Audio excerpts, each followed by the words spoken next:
দিয়ে দিয়েছে। যারা আনন্দে মেতেছেন তৃণমূল কংগ্রেসের পার্টি অফিস ভাঙা হচ্ছে বলে, আর যারা বলছেন অবৈধ, 15 তারিখ হিয়ারিং এর জন্য ডাকা হয়েছিল, সেখানেও আমাদের প্রতিনিধিরা গেছিল এবং কিসের বেসিসে কমপ্লেনটা ফাইল হয়েছে, কমপ্লেনের একটা কপি চাওয়া হয়েছিল, সেই কমপ্লেনের কপি জেলা প্রশাসন দিতে পারেনি। এই গত 15 তারিখের কথা বলছি, আজ থেকে 2 দিন আগে, আজকে 18 তারিখ।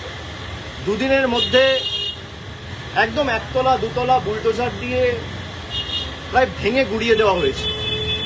এবং সেখানে খালি জেলা প্রশাসনের লোক নয়, মানে পুলিশ বা বিডিও বা বিএলআরও, খালি সরকারি আধিকারিক নয়, বিজেপির নেতারা বিজেপির ঝান্ডা নিয়ে গেরুয়া ফেট্টি মাথায় বেঁধে, গেরুয়া উত্তরীয় পরে, মুখ ঢেকে সেই পার্টি অফিসে ঢুকে তাণ্ডব লীলা চালিয়েছে। এই সব ভিডিও আমাদের কাছে রয়েছে।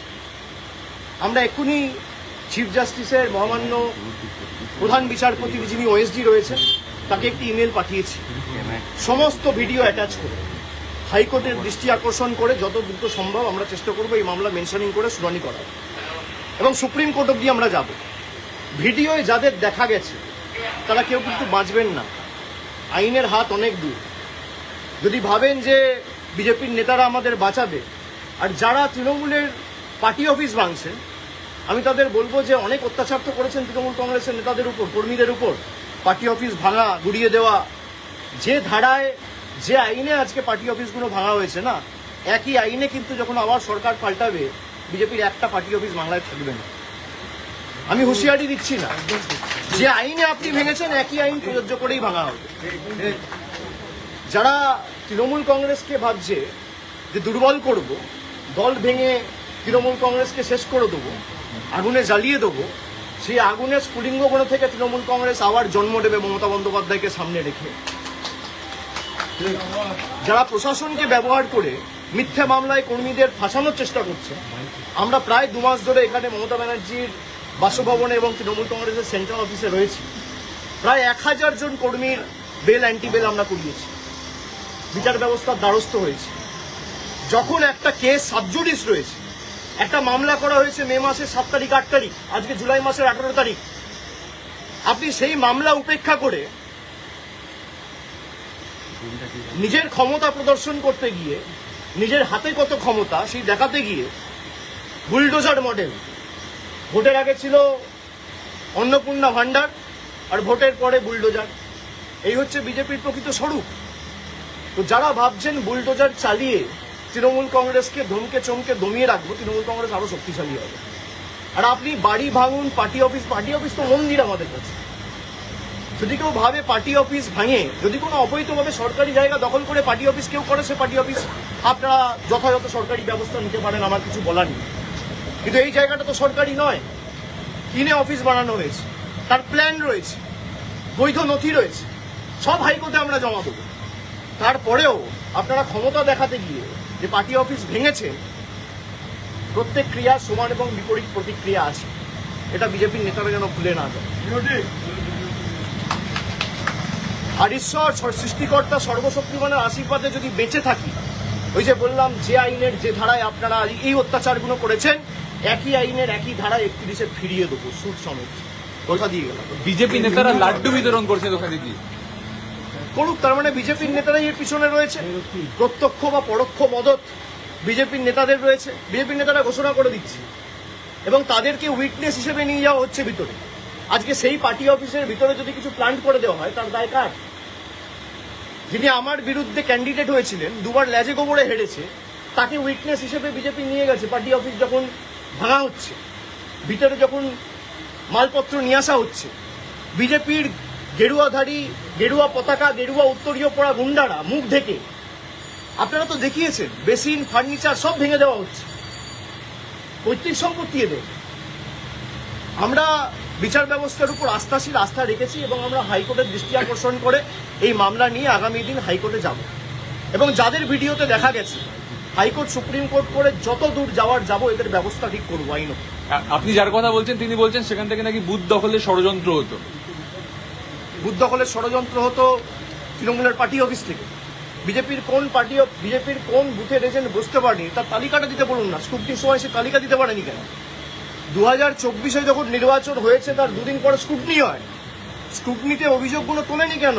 আর যদি অভিযোগ তোলে, স্ক্রুটনি তো তৃণমূল কংগ্রেস ক্লিয়ার করে না, নির্বাচন কমিশন ক্লিয়ার করে, রিটার্নিং অফিসার তৃণমূল কংগ্রেস, রাজ্য সরকার, তৃণমূল সরকার অ্যাপয়েন্ট করে না, জাতীয় নির্বাচন কমিশন অ্যাপয়েন্ট করে।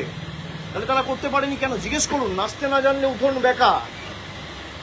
14 দাঁড়িয়েছিল গোহারা হেরেছে, 24 দাঁড়িয়েছিল গোহারা হেরেছে।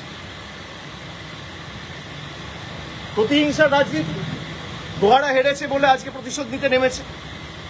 এর বিচার মানুষ করবে, চিন্তা করার কারণ নেই। আমার মানুষের উপর ভরসা, আস্থা রয়েছে। আর বাকি যদি কোনো প্রশ্ন থাকে কুণাল ঘোষ আছে। 21 जुलाई पहले देख रहा है नीति को तो धार्मिक से मॉडर्न के लिए ज्वाइनिंग किया हुआ है, आपने को तो ज्वाइनिंग किया नहीं, वो सबका अपना अपना मत है, हक है। जिसको जहां जाना है जाए, उसमें दिक्कत क्या है? लेकिन एक ईडी समन आते ही अगर आप चले जाओगे तो ये साफ है कि आप लड़ना नहीं चाहते हो, आप डरते हो, और डरते हो तभी झुकते हो। भाई अगर आपके पास कुछ है नहीं, अगर मान लो सब कुछ आपका पक्ष में है, तो आप जाओ। ईडी में मेरे को भी बुलाए, मैं तो भागा नहीं हूं। मेरे को 10 बार बुलाए, मेरे को सीआईडी बुलाया, मेरे को एसटीएफ बुला रहा है, मेरे को सीआईडी बुला रहा है, मेरे को स्टेट पुलिस। मेरे खिलाफ कितना एफआईआर हो चुका है? 20, 25, 30 एफआईआर हो चुका है। मुझे खुद मालूम नहीं है। मैं हाईकोर्ट में लिस्ट मांगा हूं कि डीजीपी को बोल के मेरे खिलाफ कितना एफआईआर हुआ है उसका लिस्ट दीजिए। अगर आप लड़ना नहीं चाहते हो, बट अगर आप हार ही मान गए और आपको लगता है कि भाई उनके पास जाएंगे तो ना ईडी टच करेगा, ना सीबीआई टच करेगा, ना पुलिस टच करेगा। हमारे लिए ईडी का प्रोटेक्शन महत्वपूर्ण नहीं है, हमारे लिए जनता का प्रोटेक्शन महत्वपूर्ण है। हम अगर झुकेंगे तो जनता के सामने झुकेंगे, हम अगर झुकेंगे लोकतंत्र में लोगों के सामने झुकेंगे, जनता के सामने झुकेंगे, दिल्ली के दरिंदों के सामने झुकेंगे नहीं।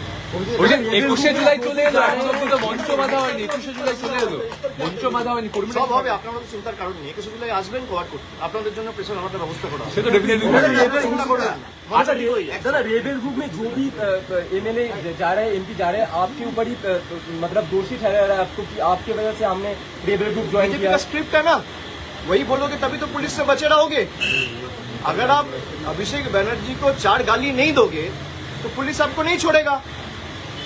अगर आप गाली दोगे तभी आप बचे रहोगे।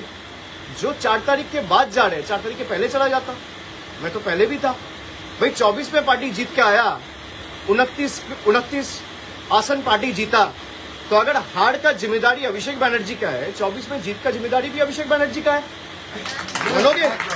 और अगर किसी को मेरे से दिक्कत है, मैं तो चुनौती देता हूं। भाई 60 एमएलए गए हैं, कुछ लोग गए, 20 एमपी गए, मैं आपको चुनौती देता हूं, आप लौट के आओ ममता बनर्जी के पास, 24 घंटे के अंदर मैं अपना इस्तीफा दे दूंगा। ओपन चैलेंज दे रहा हूं, आप लौट के आओ, 24 घंटे के अंदर मैं अपना इस्तीफा दे देता हूं। 24 घंटा, चलो 24 घंटा छोड़ दो, 1 घंटा मिलेगा और कम करता हूं। आप आओ, आप यही कह रहे हो ना अभिषेक बनर्जी छोड़ देगा? आप यही कह रहे हो अभिषेक बनर्जी छोड़ देगा, हम सब आ जाएंगे। आप आ जाओ, 3 बजे आ जाओ, मैं 4 बजे छोड़ देता हूँ। তাই তো কমন টার্গেট আপনার নাম। আমি তো সেটাই বলছি যে যাদের সমস্যা রয়েছে তারা যদি বলে যে দলের এই পারফরমেন্সের জন্য বা পরাজয়ের জন্য যদি অভিষেক বন্দ্যোপাধ্যায় দায়ী হয়, তাহলে 24-এ যে তৃণমূল কংগ্রেস 29টা আসন পেয়েছে তার কৃতিত্বও আমার। যদি ডিসক্রেডিট আমার হয়, হারে, তাহলে জেতার সময় ক্রেডিটও আমার। আর যাদের আমাকে নিয়ে সমস্যা তাদেরকে অনুরোধ করব যে মানুষ বোকা নয়। আজকে 18 তারিখ, আপনি 19 তারিখ আসুন, 20 তারিখ আসুন, 21 তারিখ আসুন, যবে আসার আসুন, আজকে চলে আসুন। আপনারা ফিরে আসুন, আমি 1 ঘন্টার মধ্যে ইস্তফা দিয়ে দিচ্ছি। কেউ আসবে না। ডিল হচ্ছে ওদিকে যাও, অভিষেক ব্যানার্জিকে গালাগালি দাও, তোমাকে বেঁচে থাক, তোমাকে বাঁচিয়ে রাখবো, ইডিও ধরবে না, সিবিআইও ধরবে না। যাদের বিরুদ্ধে ভুড়ি ভুড়ি অভিযোগ তারা এখন হয় পুলিশের কাছে ধৃত, না হলে বালিশ চাটা ঋতব্রত। এই দুটো ছাড়া আর উপায় নেই। ভয়েস ক্যাম্পেইন, ভয়েস ক্যাম্পেইনটা লাস্ট কোশ্চেন, ঠিক আছে।